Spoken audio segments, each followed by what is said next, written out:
আমি কত আনন্দিত, কত খুশি, আমি না সারা বাংলাদেশের লোক, কোনো আনন্দের তাদের সীমা নাই। এই শীতের ভিতরে আপনারা 300 ফিটে যায় দেখেছেন, কানায় কানায় ভরা। একটা কম্বল নিয়ে 3 দিন আগে এসে অনেকে না খেয়েও আছে, তারা সেভাবে থাকতেছে এক নজর আমার নেতা তারেক রহমানকে দেখার জন্য। 17 বছর পর উনি স্বদেশ প্রত্যাবর্তন করতেছে, আল্লাহর কাছে শুকরিয়া আদায় করি।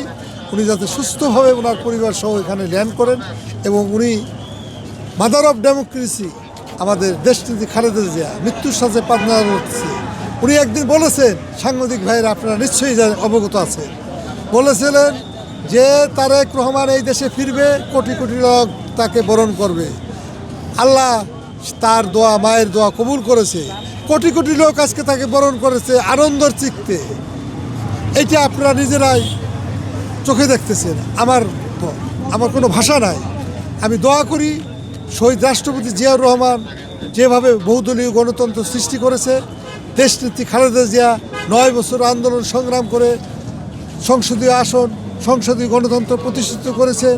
তৃণমূলের নেতা তারেক রহমান সাহেব এই গণতন্ত্রকে রক্ষা করার জন্য এবং এই 17টা বছর উনি দেশান্তরে ছিলেন, এখন উনি দলকে সুসংগঠিত করে আজকে দেশে ফিরছেন।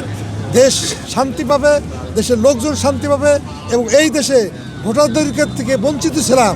12ই ফেব্রুয়ারি যে ভোটটা হবে, আজকেই সেই ভোটের প্রমাণ হবে যে কোটি কোটি লোক জমায়েত হয়েছে। নির্বাচন ইনশাল্লাহ আমাদের তারেন্দ্র রহমান তারেক সাহেব জয়ী হবেন এবং উনি এই দেশের প্রধানমন্ত্রী হবেন।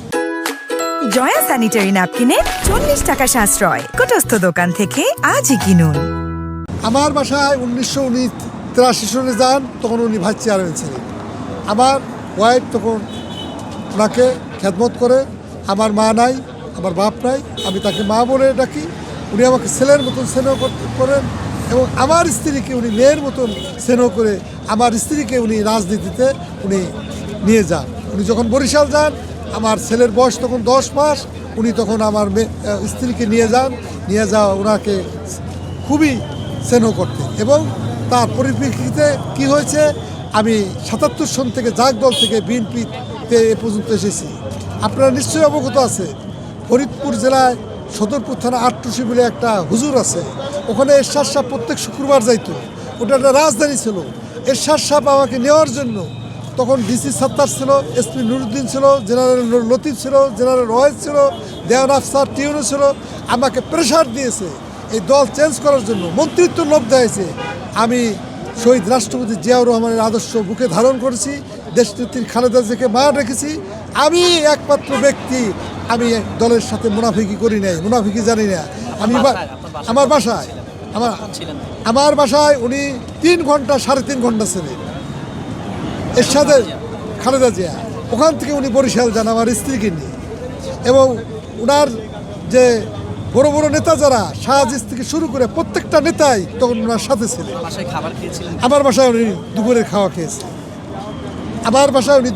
আমি ওনাকে ওই এরশাদের মার্শাল্লার সময় 3টা মিটিং আমি করাই দিই।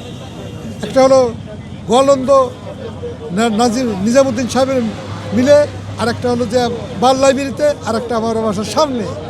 পুলিশ আমাকে বাধা দিয়ে রাখতে পারে নাই, পুলিশকে মানে প্রতিহত করে আমি তার মিটিং সাকসেসফুল করাই দিয়েছি। আপনারা নিশ্চয়ই অবগত, 1999 সালে আমি গুলিবিদ্ধ হই। আমার পায়ে গুলি লাগে জনকণ্ঠের সামনে, একমাত্র আমি গুলিবিদ্ধ হই। আমাদের নামে, আমার স্ত্রীর নামে বহুত মামলা মোকদ্দমা আছে। বৃহত্তর ফরিদপুর মধ্যে আমি একমাত্র সিনিয়র। এখন আগে আমাদের নেতা ছিল কে ওয়াহিদুর রহমান, চৌধুরী কামালের ইউসুফ, আল্লাহ তাদেরকে নিয়ে গেছেন, জান্নাত নসিব করুক। আমি দলের সাথে কোনোদিন বেইমানি করিনি। সবচেয়ে আনন্দের আরও বিষয় যে তার সাথে তার স্ত্রী, তার মেয়ে আসতেছে, এটা আরও আনন্দের বিষয়।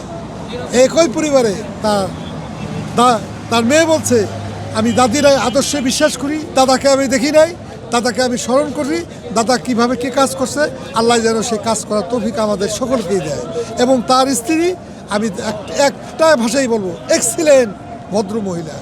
অনির্বাণের সময় 2বার তার বাসায় আমার স্ত্রীর সাথে আলাপ হয়েছে।